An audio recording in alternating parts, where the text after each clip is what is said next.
Party जिसको भी तय करके पूरे बिहार में यहाँ कोई बीजेपी, जेडीयू, लोजपा का प्रत्याशी नहीं आएगा।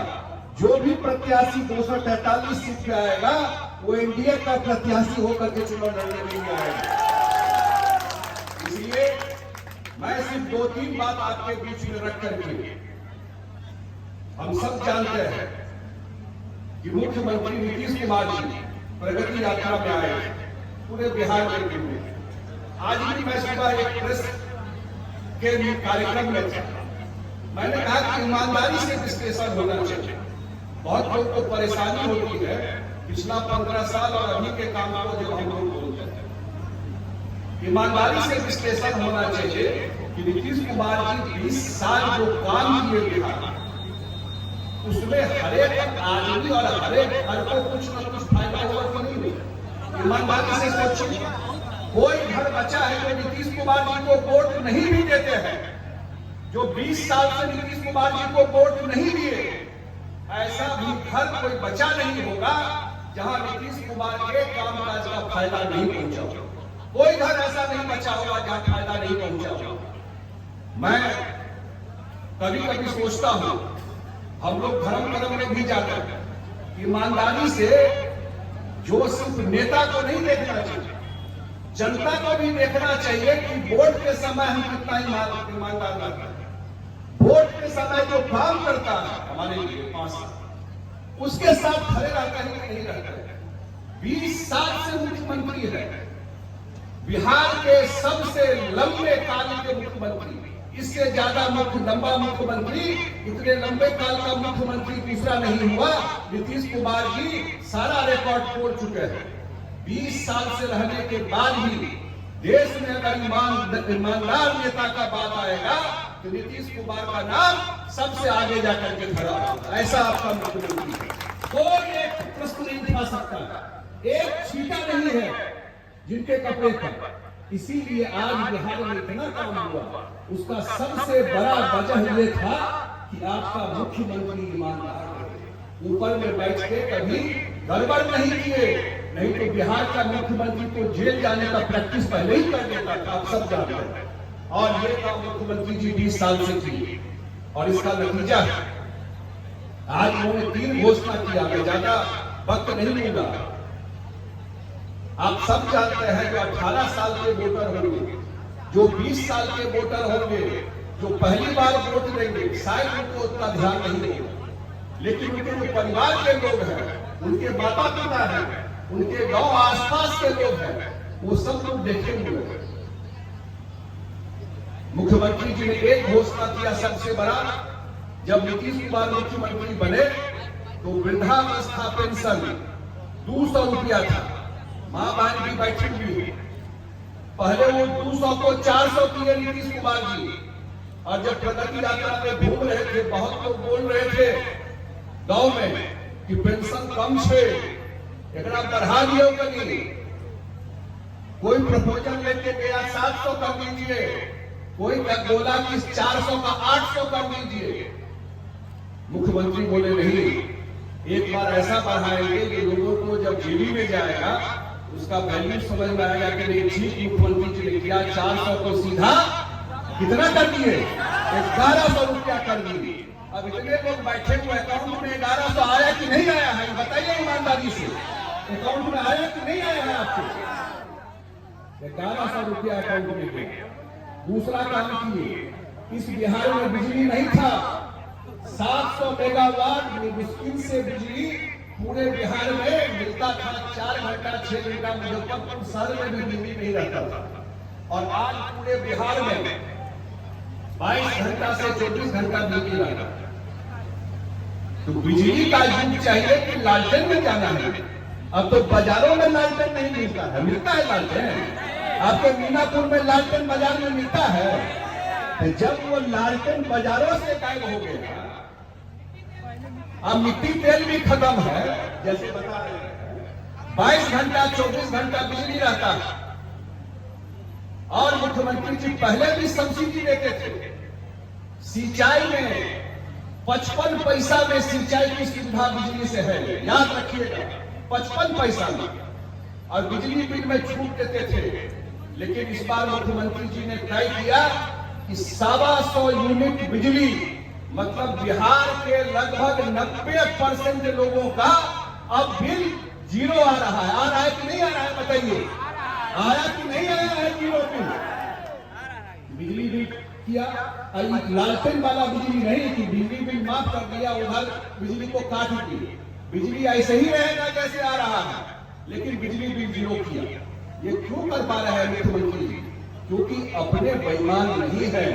उनको जो आपने ताकत दी नीतीश कुमार को, जो जनता ने ताकत दिया, वो सब कुछ समर्पित कर दिया जनता की सेवा में। 20 साल का इतिहास है। और तीसरा काम जो किया है अभी, मां बहन बड़ी संख्या में बैठी हुई है। जीविका दीदी को देखते होंगे आप, महिलाओं को लेकर अगर भाषण दे तो पूरा दिन भी बोलेंगे तो कम पड़ जाएगा। आप सब जानते हैं कि इस 20 साल में महिलाओं, सबके घर की महिलाएं, कितना बड़ा परिवर्तन मुख्यमंत्री जी ने लाया। मैं मां बहन से पूछ रहा हूं, नीतीश कुमार से पहले 1% महिला भी मुखिया नहीं होती थी, 1% भी नहीं होती थी। और नीतीश कुमार के मुख्यमंत्री बनने के बाद आधा से ज्यादा पंचायत में आज मुखिया महिला होकर के जाती है, जिला परिषद बनती है, पंचायत समिति बनती है। उनके पढ़ाई की व्यवस्था, उनकी नौकरी की व्यवस्था, पुलिस में जाकर के नौकरी की व्यवस्था, ये सब किसने किया? किसने किया ये सब महिलाओं के लिए? इस सारा कहानी इस 20 साल के नीतीश कुमार और एनडीए सरकार का है। और अब मुख्यमंत्री जी ने फैसला लिया है, तो ध्यान से सुनिएगा। अब मुख्यमंत्री जी ने फैसला लिया कि हरेक परिवार, बिहार में 2,70,00,000 परिवार है, 2,70,00,000 परिवार के हरेक परिवार में एक महिला को हम उनके अकाउंट में सीधा 10,000 रुपया ट्रांसफर करेंगे। 10,000 रुपया सीधा आपके अकाउंट में ट्रांसफर होगा। और इसी सितंबर में होगा, इसी सितंबर में 10,000 रुपया ट्रांसफर होगा। और उतना ही नहीं, ये पैसा इसलिए दे रहे हैं मुख्यमंत्री कि वो भी अपना काम कर सके, कोई गाय खरीद सके, कोई दुकान करना चाहे दुकान कर सके, कोई और अपना खेती के लिए कुछ सामान खरीदना चाहे तो वो कर सके। और 10,000 सीधा आपके अकाउंट में जाएगा। और 2 लाख तक आगे अगर आपका काम ठीक से शुरू होगा तो मुख्यमंत्री जी ने कहा है कि आगे हम 2 लाख रुपया और महिलाओं को मदद करेंगे।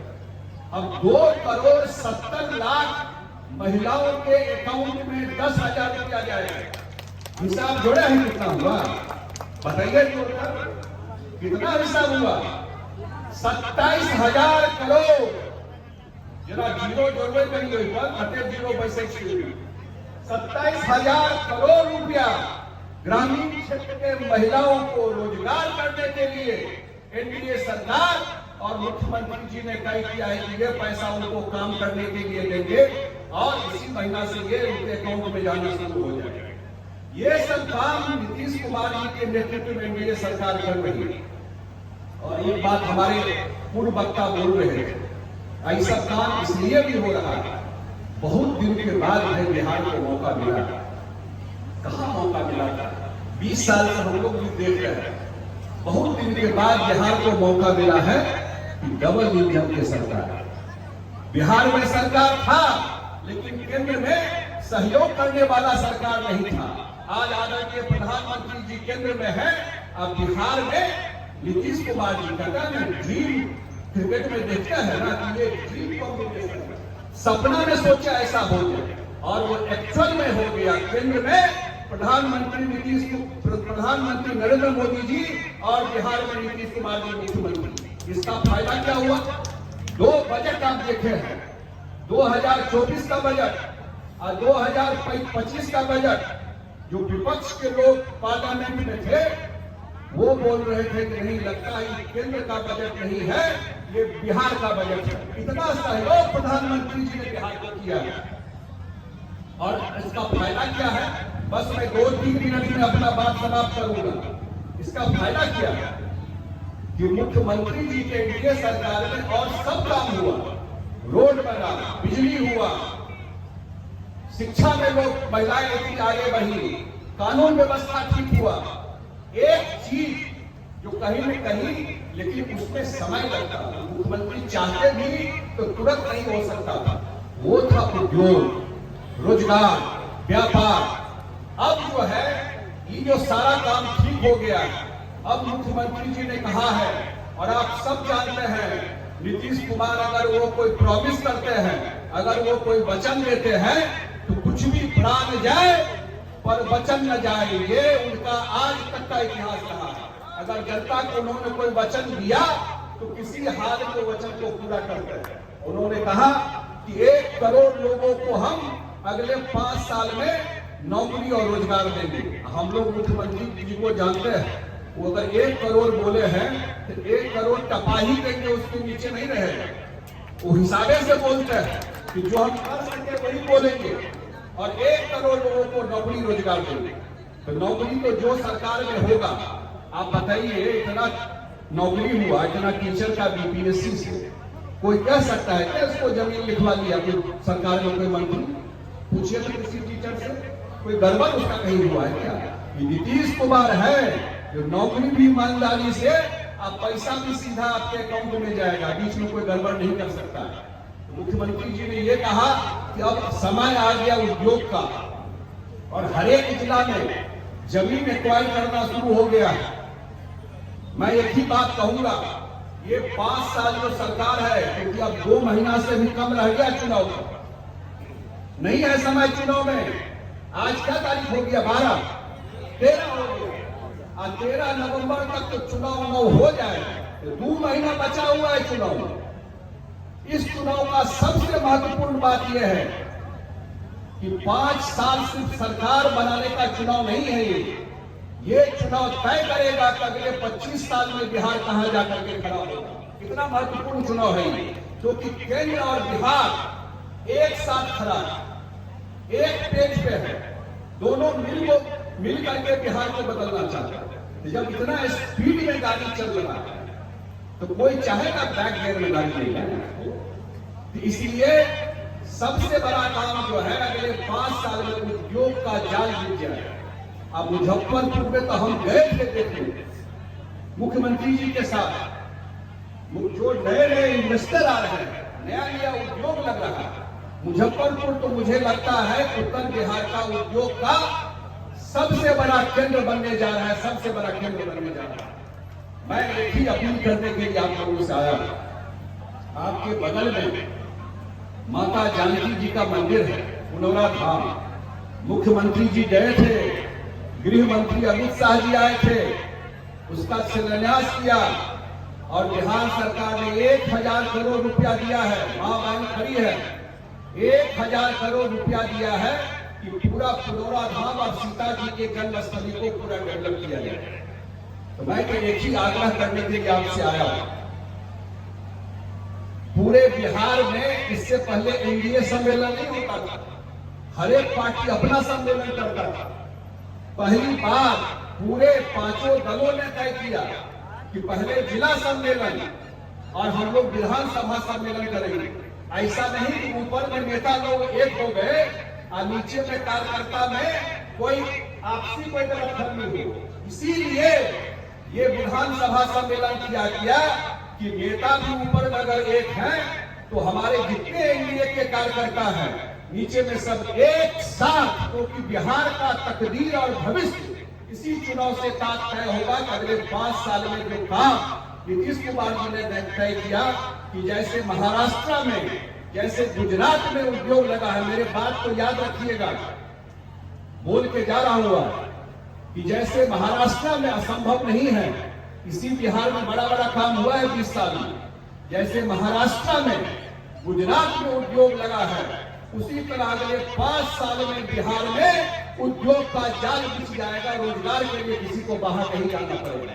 ये पूरा तैयारी आदरणीय प्रधानमंत्री जी और हमारे मुख्यमंत्री जी मिलकर कर रही है। मैं तो एक ही निवेदन करने के लिए आपसे आया हूं,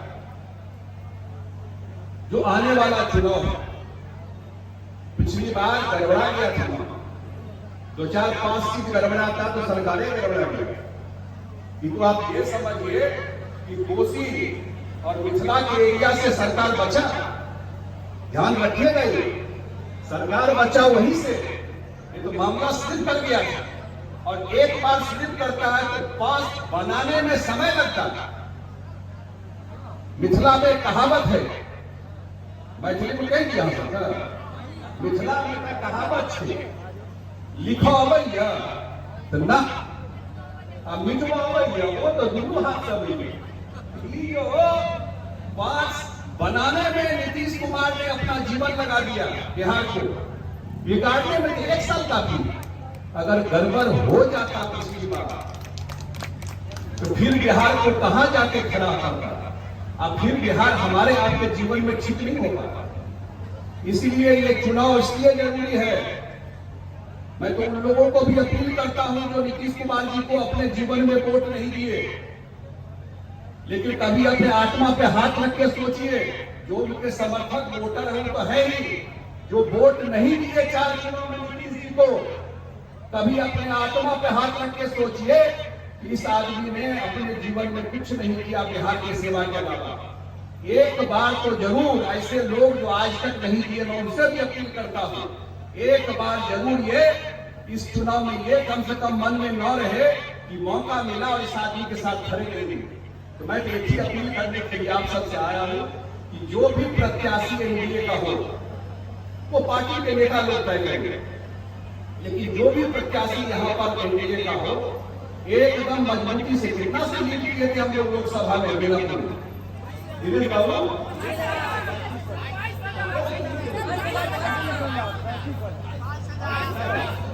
27,000 से दिनेश सिंह जी बोल रहे हैं। पुराना हिसाब भी बराबर करना है, वो भी इसमें जोड़ दीजिएगा कि 50,000 से टपेगा कि नहीं टपेगा इस बार। हाथ उठा के बताइए 50,000 से टपेगा कि नहीं टपेगा।